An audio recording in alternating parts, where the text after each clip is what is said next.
8 बजे से 9 बजे तक हमारे YouTube चैनल पर, फेसबुक पर आप लोग लाइव ठाकुर जी के 1 घंटे का 8 बजे से 9 बजे तक स्नान का दर्शन रात्रि को कर सकेंगे। मोबाइल पर आप लोग आराम से अपने YouTube, फेसबुक पर ठाकुर जी के सुंदर स्नान का दर्शन, जो साल में एक बार का हम लोग करते हैं, उसका दर्शन आप कर सकते हैं। एक पात्र में जल और दूध ले लीजिए। तो कहोगे गुरुजी ये कथा कहां से निकाल के लाए हो? तो विष्णु पुराण में से आप उसको स्मरण कर सकते हो। काय में से? विष्णु पुराण में से। एक पात्र में देसी गाय का दूध, जल उसमें रखकर, और आपके अगर लड्डू गोपाल हो, यदि आपके घर में ठाकुर जी हो, लड्डू गोपाल हो, विष्णु जी का कोई स्वरूप हो, श्री हरि का कोई स्वरूप हो, तो उस पर आप संध्या के समय पर दुर्वा डालकर, उस दुर्वा से अगर लक्ष्मी जी के नामों का 108 बार उच्चारण कर कर, घी का दिया लगाकर, कैसर के चावल साथ में रखकर केवल उस जल का और दूध का मात्र छींटा देते हो, तो उसके घर में कभी लक्ष्मी की कमी नहीं आ सकती, संपदा बढ़ती चली जाती है। 108 बार लक्ष्मी के नाम का मात्र उच्चारण कर लेने पर, भगवान विष्णु के चरणारविंद पर, भगवान विष्णु के चरणों पर केवल उस दुर्वा का, जल का, दूध का सिंचन कर देने से भी लक्ष्मी की वृद्धि होती है।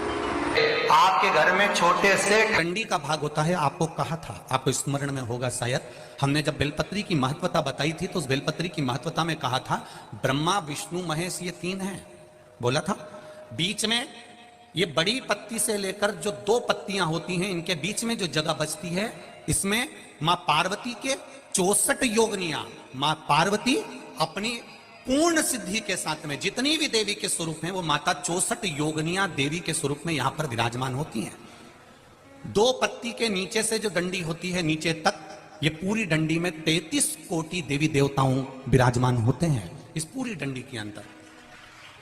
तो ये बीच वाली पत्ती है, ये जो बीच वाली पत्ती का जो भाग होता है, इस पत्ती के भाग में शहद का प्रयोग कर कर, यहां पीला चंदन, लाल चंदन, शहद का प्रयोग कर कर, इसी तरह से पकड़कर ये बेलपत्री की जो डंडी है वो अशुक सुंदरी पर जब आप समर्पित करें, तो जहां से जल बहता है उस ओर पर इस पत्ती को चढ़ाकर केवल आपके हृदय की बात कहकर देवाधिदेव महादेव से कोई भी शिव जी का मंत्र, पंचाक्षर, नमः शिवाय, षडाक्षर, ओम नमः शिवाय, श्री शिवाय नमस्तुभ्यम, या महामृत्युंजय मंत्र, जो शिव का मंत्र हो आपके पास में, उसको बोलते हुए देवाधिदेव महादेव को धीरे धीरे जल की धार चढ़ाना प्रारंभ करो।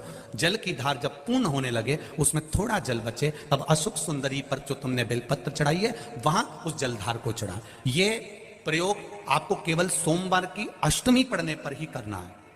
कौन से दिन करेंगे? जम के बोलिए जरा। सोमवार की अष्टमी पढ़ने पर यह प्रयोग करें, और कहीं जलाशय में या किसी पेड़ के नीचे विसर्जन कर दें, और 1 लोटा जल वहां